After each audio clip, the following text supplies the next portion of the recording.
Hi, I'm Mark Gaylor, Sony Global Imaging Ambassador. I'd like to take the opportunity of running you through my camera settings that I use to take street photographs. Okay, so I'll be following along with the Sony 16 rule. If you're not aware of the Sony 16 rule, it basically indicates that the optimum exposure or an appropriate exposure when the sun is shining is f16, and you can keep the ISO and the shutter speed the same. So for instance, at ISO 100, the shutter speed would be 100th of a second, and it doesn't really matter where you are on the planet because we're all the same distance from the sun.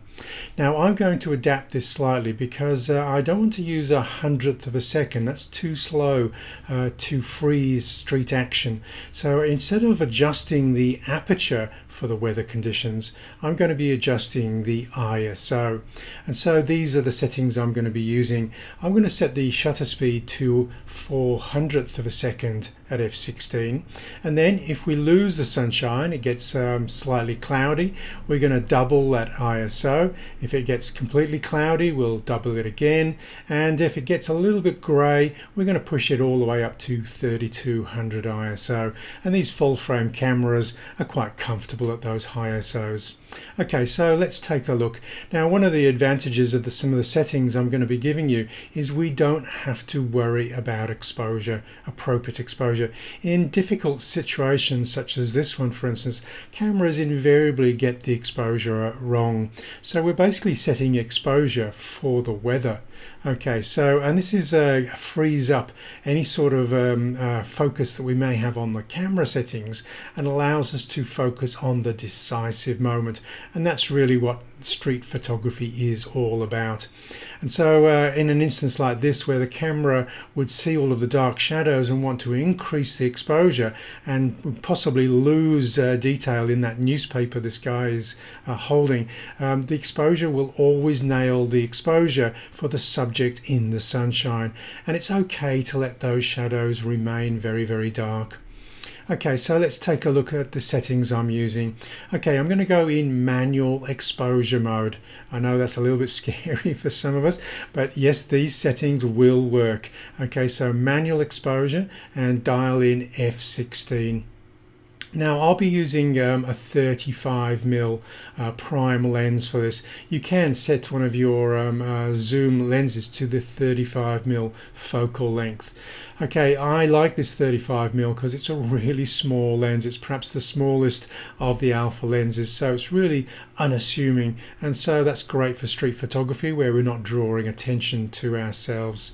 Okay, now we're going to set the ISO, which is a variable because of the weather, and we can set the ISO by pressing the right of that control wheel, and that allows us to roll that ISO up to 400 ISO when the sun is shining. Now we are going to adjust the aperture and shutter speed. Use the control wheels on the front and the back of the camera to do this, and make sure you got that 400th of a second. 400th of a second is enough to freeze anybody that's walking in the street, so you don't have to pan, and it's just another way of making sure we can capture the decisive moments. Okay, so we're going to set the aperture to f16. Now, one of the reasons for this, other than it's the Sony 16 rule, is we're going to be able to get depth of field, because another scary thing that we're going to be doing is we're going to be using manual focus. Okay, so before we get to the focus setting, let me just go into the menus. You can follow along by just looking at the colored tab that I'm on here, and also the number of the tab that we're rolling through. You'll also see this orange button on the bottom roll through along there, and it'll give you an idea of where I am in the menus, so you can follow along on your own camera. Now, one of the settings that I'm going to be doing is, because I'm using a prime, occasionally I just want to magnify the view, and to do this, rather than changing lenses to a zoom lens, I'm just going to shoot in APS-C mode, and that's going to effectively make my 35mm lens a 50mm lens. The megapixel count will drop. On the A7RIII, it's only going to drop to 18 megapixels, so I've got more than enough for a 4K image, which is only only 8.5 megapixels. Okay, so let's moving forward. I'm going to enter that APS-C, and you're going to switch the manual to the on position. Now we're going to set up a menu item in the function menu, so I can quickly go in and switch to APS-C mode just with a single click. Okay, so switch that to the on position so that when we do go into APS-C, it's going to go into that magnify view.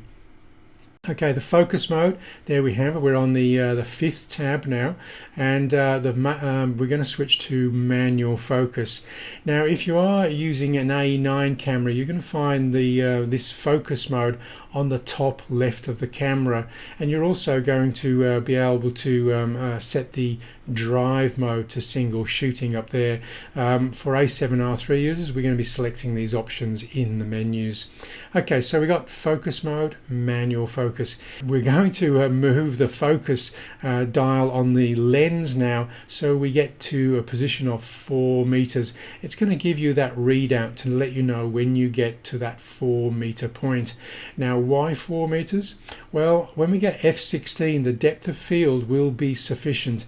This is a Cambridge and Color depth of field calculator, and it's showing you that with a 35mm lens on a full frame sensor at f16, if I focus at 4 meters, everything from 1.5 meters to infinity is going to be sharp, and so I don't have to worry about focusing.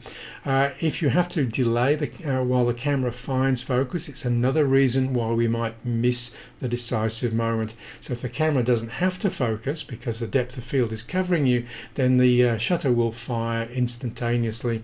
Now, for those people who are slightly worried about that and would like to choose their focus, the only things that I would recommend is going into continuous AF. That's on the 5th tab in the first camera menu, camera settings menu, and then we're going to switch the focus area to your favorite focus area. I would typically choose a wide or a variable spot there, and then you're going to in the 6th tab you're going to go with the AF with shutter and switch that off. Now you will focus by using the AF on button. This is basically what is known as back button AF. So that again, when you disengage that from the shutter release, the shutter will just take a picture. It won't need to find focus and then take the picture. So and occasionally if you want to readjust focus, just use that AF on button and then wait for your subject to appear and just take that picture. Okay, so on the 3rd tab, I'm in the camera settings. I'm going to set to single shooting. Now this is the drive mode, and for A9 users you'll find that on the top left hand side of the camera. Now some people might be tempted to do continuous shooting bursts, but that really draws away from picking the decisive moment. Basically, if you're using continuous mode, you're choosing the decisive moment in post-production. I'm not saying don't do it, but it's a street photographer's skill to be able to pick the decisive moment by looking at your subject and taking one shot. Okay, now we're coming over to the 9th tab. We're in exposure, and I'm setting that ISO to 400 if I haven't already done it by pressing the right side of that control wheel. Okay, so we're coming over to the 2nd camera settings tab now. You can see over here I'm on the 2nd camera settings, and we're on the 4th tab there, and I'm going to switch silent shooting to the on position. This puts the camera into stealth mode, so when people are in the street and we're very close to them, they won't hear the shutter release go off. Basically it's the electronic shutter. Okay, so we're also going to put the steady shot on, same panel. We're going to enable the steady shot, and this is going to remove any camera shake that we might do because we might be grabbing a shot in haste. Okay, so we're coming over to the 9th tab now in the camera settings there, and we're going to switch the audio signals off. Okay, now pretty much working in silent shooting mode, the audio signals shouldn't come on anyway. But if you are trying to find focus and the camera does a little beep to confirm, then that's just alerting your presence in the street. And so just to be sure that the camera isn't making any noises, just put the audio signals to the off position. Now I'm going to be using the screen, the LCD screen, just slightly out.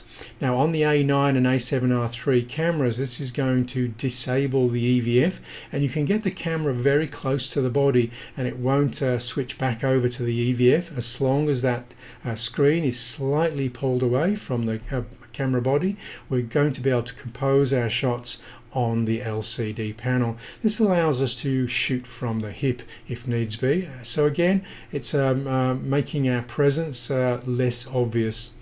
Okay, so if we're shooting on a sunny day, and street photography for me is best in sunny weather because we get some rich shadows, some character in our street scenes. Now go to the first tab and come to monitor brightness, and you can set the brightness of the LCD to sunny weather. It will drain the battery a little bit faster, but the A7RIII and the A9 cameras give us much better battery life anyway. If you're going out for a full day shooting, I'd still put a spare battery in your pocket, but sunny weather is going to allow you to compose your shots because you're going to get very good definition on the LCD screen or monitor, even when the sun is shining on that monitor. Okay, on that second tab in the toolbox there, we got the power save start time. Typically by default that is 1 minute, so you don't want your camera going to sleep while you're waiting for somebody to walk into your perfectly composed shot. You're going to increase that to 5 or 30 minutes so your camera doesn't go to sleep, so it's always going to be ready for that decisive moment. Okay, I'm rolling back to that second camera settings menu now, and we're coming to the 8th tab, and I'm rolling down to the function menu set. Now you can come to the function menu just by pressing the FN key, but I basically want to set up a couple of the things in there. One is the audio signals. You may forget which menu it is in, so if you set it to the function menu, you can quite quickly come and disable the audio signals.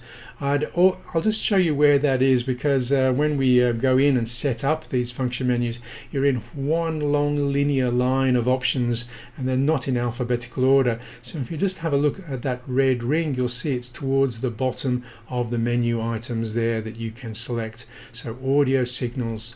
I would also on the upper 6 select silent shooting. Okay, and if you're going in and setting that one up, you'll find that just a little bit higher, 3/4 of the way down the menu items, you'll find that silent shooting.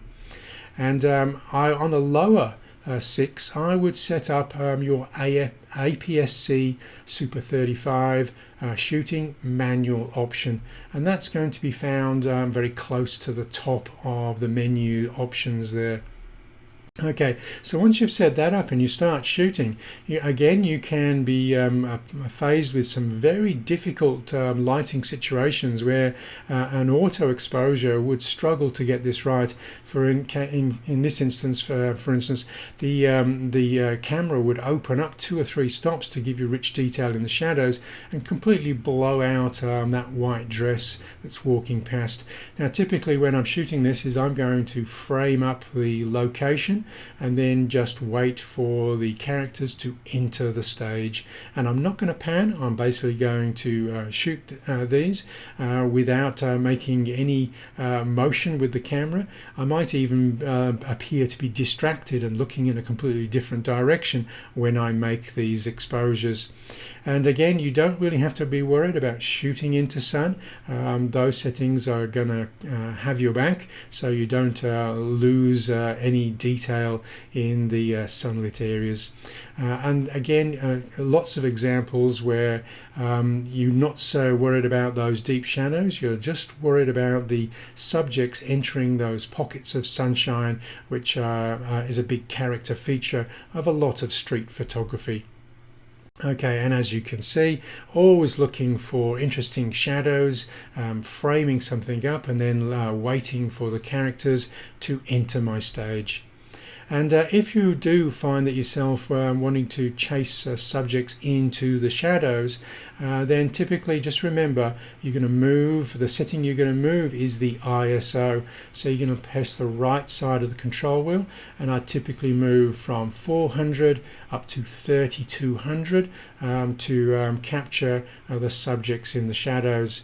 Okay, so if your subjects were static and you really didn't need to capture movement, you could alternatively, instead of ramping up the ISO, you could open the aperture 3 stops and keep the ISO low. So a couple of choices there, but remember the Sony 16 rule does keep you covered when we're working in manual exposure mode. Okay, so I'm Mark Gaylor. You'll find me all over social media, whether it's Instagram, Flickr, but perhaps one of the best sites to go to is my website. All of my tutorials, I have lots of ebooks, movie resources. I even have actions and presets for Lightroom and Photoshop, and everything on this website is free. Okay, so hopefully I'll join you next time online. Thumbs up and leave the comments below.